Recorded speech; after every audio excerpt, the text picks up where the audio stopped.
Hello guys, how are you today? Welcome to my channel, welcome to Maria Jesus Martinez English Lessons. And well, what's today's lesson about? It is about the passive voice. So today the contents that we're going to deal with are: what's the passive voice, the verb tenses, transformations, when do we omit the agent, and the passive voice in ditransitive verbs. As usual, I will leave you some links for you to access. And well, let's get it started. So, what is a passive voice? We need to remember that both in Spanish and in English there are two voices.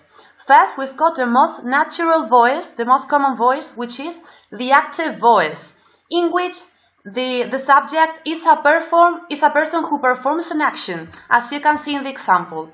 Alexander Graham Bell invented the telephone.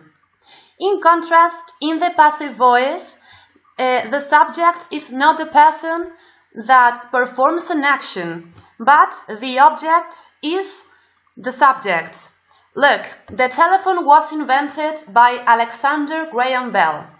Now you may be thinking that the two sentences have got the same meaning, and in fact they do. They've got the same meaning. Well, the difference is that they focus on different subjects, because the active sentence is on the person who does the action, on Alexander Graham Bell, whereas the second sentence, the one in the passive voice, is about the telephone. So we're talking about the telephone and we add new information. Well, so as I said before, the active voice is the one that's more used. That's the one that you're going to find in most texts. And the passive voice is normally used in the written texts, and these texts generally deal about industry, science, and technology. Now, we need to know how to form the different verb tenses in the passive voice. We've got the same number of tenses. The only difference is that we add the verb to be, and the main verb, comes in the participle. So, from we bake the bread is baked. Our baking turns into is being baked. The present perfect is we have baked the bread, that turns into the bread has been baked. The past simple is we baked the bread, and that becomes the bread was baked in the passive voice. The past continuous is we were baking the bread, that becomes the bread was being baked. And to finish, we've got the past perfect.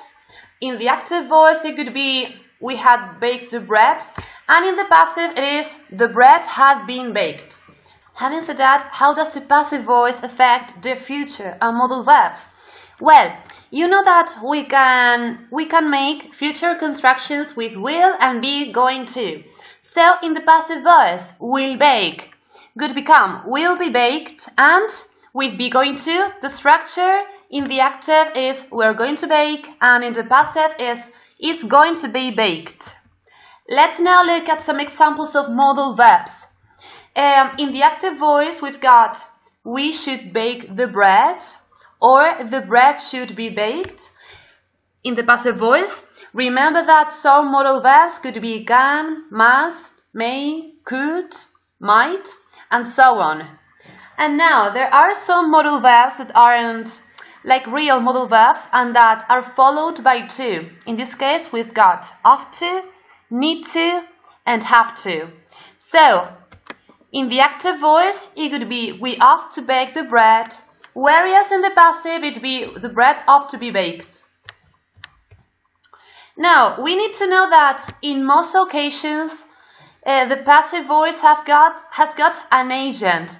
The agent is at the end of the sentence, and it is a part of the sentence which tells us who performs the action. And in the passive sentence, we sometimes mention the agent with the preposition by, like in the check must be signed by the manager. The medals were presented by Nelson Mandela. But there are some cases in which we don't mention the agent. These are three particular cases. One, if it doesn't add new information, like a man was arrested last night. The information is not relevant here because we know that men and women are normally arrested by police, so no new information is added here. Also, we don't mention it if it's not important, like the streets are cleaned every day. We don't really care about who cleans the street every day. And 3, it is difficult to say who the agent is, as you can see in the example.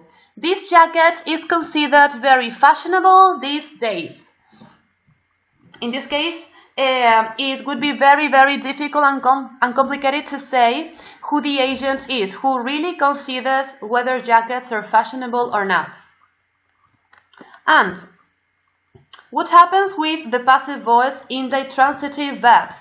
Well, what's a ditransitive verb?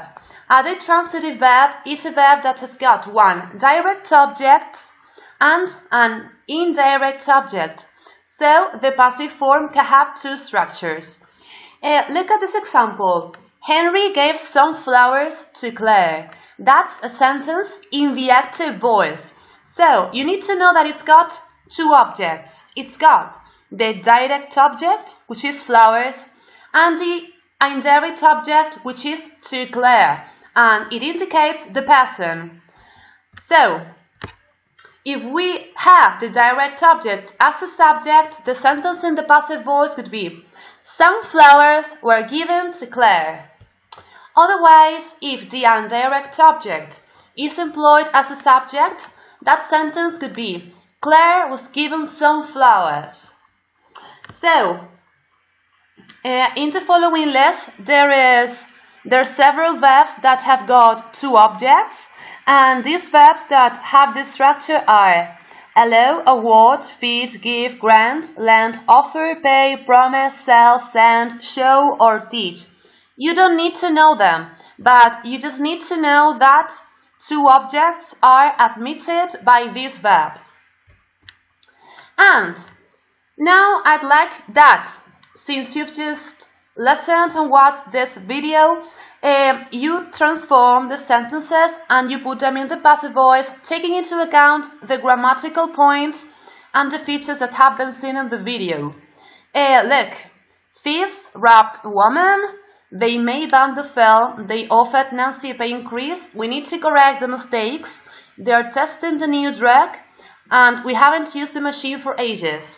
Well, it is very important that in your notebook you copy these sentences and that you check this video as many times as you need to, so that you consider all the different points that affect the passive formation. And after that, obviously again, here I leave you some links with very, very useful activities. They are organized from least to most difficult, and I think that they are really, really going to help you a lot. So don't forget to check them out. And there are not many, there are just 6 activities, but they're very, very complete. So thank you very much for watching once again. Here's my picture. I took this picture on a trip that I did to Cologne in Germany in 2006. And well, I hope you enjoyed the video and you had the time to learn some new things about the passive voice. Bye!